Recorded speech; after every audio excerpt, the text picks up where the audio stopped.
एक ऋषि जो कि पुराने आयुर्वेद और योग के विशेषज्ञ थे, एक नगर के बाहर अपनी कुटिया बनाकर रहा करते थे। एक दिन उनके आश्रम में उस नगर का सबसे अमीर व्यक्ति आता है।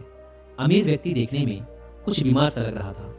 उसने आते ही ऋषि को प्रणाम किया और एक धीमी सी दर्द भरी आवाज में कहना शुरू किया, मुनिवर, मैं इस नगर का सबसे अमीर व्यापारी हूँ।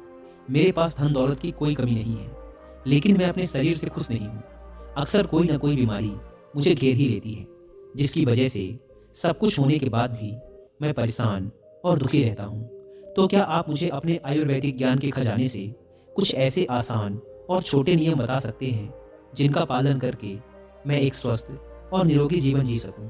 ऋषि ने व्यापारी की बात को पूरे ध्यान से सुना और फिर कहना शुरू किया, आयुर्वेद में कहा गया है कि जिस व्यक्ति को हमेशा निरोगी और स्वस्थ रहना है, उसे अपने शरीर के वात, पित्त और कफ को हमेशा संतुलित रखना चाहिए। त्रिदोष आधारित शरीर है हमारा। कोई सी भी बीमारी केवल इन 3 दोषों की वजह से ही होती है, वात दोष, पित्त दोष और कफ दोष। जब वात बहुत बिगड़ जाता है तो 80 से ज़्यादा बीमारियां आती हैं। जब शरीर का पित्त बिगड़ता है तो 46 से ज़्यादा बीमारियां होने की संभावना बढ़ जाती है, और जब कफ बिगड़ जाता है तो 28 से ज़्यादा बीमारियां होती हैं। और अगर वात, पित्त और कफ तीनों बिगड़ जाए तो शरीर में 148 से ज़्यादा बीमारियां हो जाती हैं।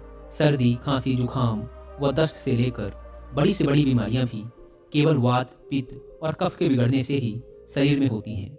इतना कहकर ऋषि थोड़ी देर के लिए मौन रहे और फिर कहना शुरू किया, भारतवर्ष के सबसे महान आयुर्वेदिक चिकित्सकों में से एक महर्षि बाघभट्ट ने अपनी दोनों रचनाओं अष्टांग हृदयम और अष्टांग संग्रहम में शरीर की कार्य प्रणाली को समझाने और इसे स्वस्थ बनाए रखने के लिए 7000 नियम बताए हैं, जिनमें से 4 नियम जो कि शरीर के वात, पित्त और कफ को संतुलित रखने के लिए सबसे ज़्यादा जरूरी हैं, आज मैं तुम्हें बताता हूँ।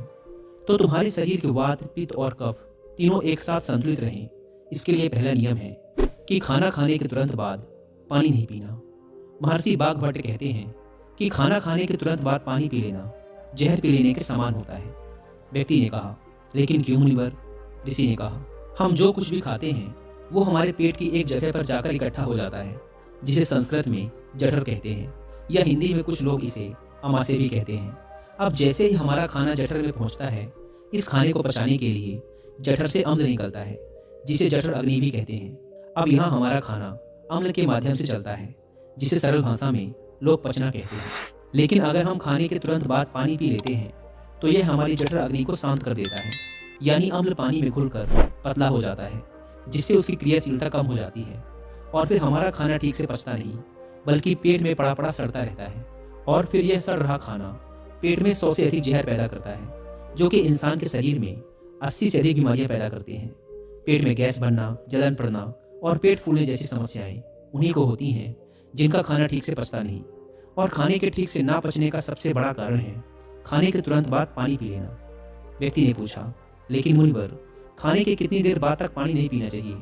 ऋषि ने कहा, कम से कम 1 घंटे तक, क्योंकि जठर अग्नि के जलने की यह प्रक्रिया खाने के 1 घंटे बाद तक चलती रहती है।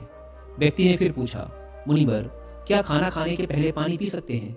ऋषि ने कहा, हाँ, खाना खाने के पहले पानी पी सकते हैं, लेकिन खाने के तुरंत पहले नहीं, बल्कि खाने से आधे घंटे पहले तुम जितना चाहो उतना पानी पी सकते हो। व्यक्ति ने फिर प्रश्न किया, मुनिवर, खाना खाने के बाद 1 घंटे तक पानी तो नहीं पीना, लेकिन क्या उसकी जगह कुछ और पिया जा सकता है? ऋषि ने कहा, हाँ, खाना खाने के बाद खट्टे फलों का जूस, दही की लस्सी, मट्ठा, दूध या नींबू की शिकंजी पी जा सकती है। और खाने के पश्चात ये खट्टे पदार्थ पीने से हमारे भोजन को अच्छे से पचने में सहायता भी मिलती है। लेकिन अगर तुम इनका और भी ज़्यादा फायदा लेना चाहते हो तो सुबह के नाश्ते के बाद खट्टे फलों का जूस, दोपहर के खाने के बाद दही की लस्सी या मट्ठा और रात के खाने के बाद दूध पीना और भी ज़्यादा फायदेमंद होता है। जो व्यक्ति इस पहले नियम का पालन करेगा उसे भोजन के सड़ने से पैदा होने वाली 80 बीमारियों का कभी सामना नहीं करना पड़ेगा। ऋषि ने आगे कहा, वात, पित्त और कफ तीनों को एक साथ संतुलित रखने के लिए महर्षि बाघभट्ट द्वारा बताया गया दूसरा नियम है कि जब भी पानी पियो हमेशा घूंट घूंट भरकर पियो। व्यक्ति ने फिर प्रश्न किया, लेकिन ऐसा क्यों मुनिवर? ऋषि ने कहा, हमारे मुंह के अंदर जो लार होती है वो क्षारीय होती है और हमारे पेट में अम्ल बनता है। जब हम घूंट घूंट भरकर पानी पीते हैं तो हर बार थोड़ी थोड़ी लार पानी में घुलकर हमारे पेट में जाती है, और यह क्षारीय लार पेट में उपस्थित अम्ल को निष्क्रिय कर देती है, जिससे हमारे पेट की अम्लता कम हो जाती है पेट में जलन की समस्या समाप्त हो जाती है। और जिसके पेट में अम्लता नहीं होगी उसके रक्त में भी अम्लता नहीं होती, और जिसके रक्त में अम्लता नहीं होती उसके शरीर का वात, पित्त और कफ तीनों संतुलित बने रहते हैं। और अगर संभव हो सके तो जब भी तुम पानी या कुछ भी पियो तो उसका हर एक घूंट अपने मुंह में रखकर जीभ के माध्यम से उसे कुछ देर के लिए अपने मुंह में घुमाओ और फिर उसके बाद उसे अंदर घुटको। इससे तुम्हारे शरीर को और भी ज़्यादा फायदा मिलेगा और तुम्हें कभी भी अम्लता या पेट में जलन की शिकायत नहीं होगी। अगर हम और थोड़ा गहराई में जाएं तो हमें यह अनुभव होगा कि प्रकृति भी हमें घूंट घूंट भरकर आराम से पानी पीने के संकेत देती है। तुम किसी भी पक्षी को देखो, वह भी अपनी चोंच से एक एक बूंद भरकर ही पानी पीता है। कुत्ता, बंदर, शेर, ये सभी जानवर भी अपनी जीभ से चाट चाट कर ही पानी पीते हैं। कोई भी एक साथ पानी को घट घट करके नहीं पीता। केवल कुछ बड़े जानवर जैसे गाय, बैल, हाथी ही पानी को एक साथ एक सांस में पीते हैं, क्योंकि इनके शरीर को बड़ी मात्रा में पानी की जरूरत पड़ती है। और चाट कर या घूंट घूंट भरकर पानी पीने से इनके शरीर की पानी की पूर्ति नहीं की जा सकती। लेकिन इंसान धीरे धीरे पानी पीकर भी अपनी प्यास बुझा सकता है। इसीलिए अपने पानी पीने का तरीका बदल दो और घूंट घूंट भरकर पानी पियो। ऋषि ने आगे कहा, तीसरा नियम, चाहे कितनी भी प्यास लगी हो लेकिन कभी भी ज़्यादा ठंडा पानी मत पियो। व्यक्ति ने कहा, अब इसका भी कारण बता दें मुनिवर। ऋषि ने कहा, हमारा शरीर अंदर से गर्म होता है और जब हम बहुत ठंडा पानी पी लेते हैं तो उस ठंडे पानी के तापमान को हमारे शरीर के तापमान के बराबर लाने के लिए हमारा शरीर अपनी बहुत सी ऊर्जा खर्च कर देता है, जिससे हमें सुस्ती और थकान महसूस होती है। साथ ही ज़्यादा ठंडा पानी पीने से शरीर के अंदर अचानक तापमान में बदलाव आ जाता है, जो हमारे शरीर के पित्त और कफ के संतुलन को बिगाड़ देता है और हमें सर्दी, खांसी, जुकाम और बुखार जैसी समस्याओं का सामना करना पड़ सकता है। अगर किसी कमजोर और बीमार व्यक्ति ने ज़्यादा ठंडे या बर्फीले पानी का सेवन कर लिया तो ये उसकी मृत्यु का कारण भी बन सकता है, क्योंकि ये बर्फीला पानी उसके पेट को पूरी तरह से ठंडा कर देता है। पेट ठंडा होते ही हृदय ठंडा हो जाता है, हृदय ठंडा होते ही मस्तिष्क ठंडा हो जाता है और मस्तिष्क के ठंडा होते ही इंसान का पूरा शरीर ठंडा पड़ जाता है और शरीर ठंडा पड़ते ही इंसान की मृत्यु हो जाती है। इसीलिए महर्षि बाघभट्ट ने ज़्यादा ठंडे पानी के सेवन को गलत बताया है। ऋषि ने आगे कहा, वात, पित्त और कफ को संतुलित रखने के लिए चौथा और आखिरी नियम है कि सुबह उठते ही सबसे पहले पानी पियो। यानी जैसे ही तुम्हारी आंखें खुले, उठते ही जितना हो सके उतना पानी पी लो। सुबह उठते ही पानी पीने के शरीर के लिए दो बड़े फायदे हैं। पहला, जब हम सुबह पेट भरकर पानी पीते हैं तो इससे हमारी बड़ी आंत की सफाई होती है और बड़ी आंत पर जोर भी पड़ता है, जिससे जब हम मल त्याग के लिए जाते हैं तो हमारा पेट एक बार में साफ हो जाता है। और जिस व्यक्ति का पेट एक बार में साफ हो जाता है उसे कोई बीमारी हो ही नहीं सकती, क्योंकि ऐसे व्यक्ति को कब्ज की समस्या नहीं होती।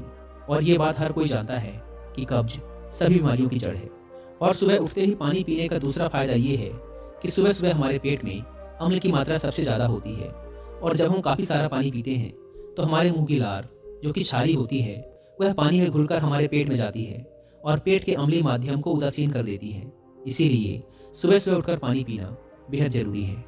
तो ये थे महर्षि बाघभट्ट द्वारा बताए गए वो 4 नियम, जो सुनने में तो बहुत साधारण लगते हैं, लेकिन अगर तुम लगातार इन चारों नियमों का पालन करते हो तो तुम्हें कभी भी कोई बीमारी या रोग छू भी नहीं सकते। ऋषि के मुंह से इन चारों नियमों को सुनकर उस अमीर व्यापारी को आभास हुआ जैसे उसे उसकी समस्याओं का समाधान मिल गया हो। उसने चैन की सांस ली।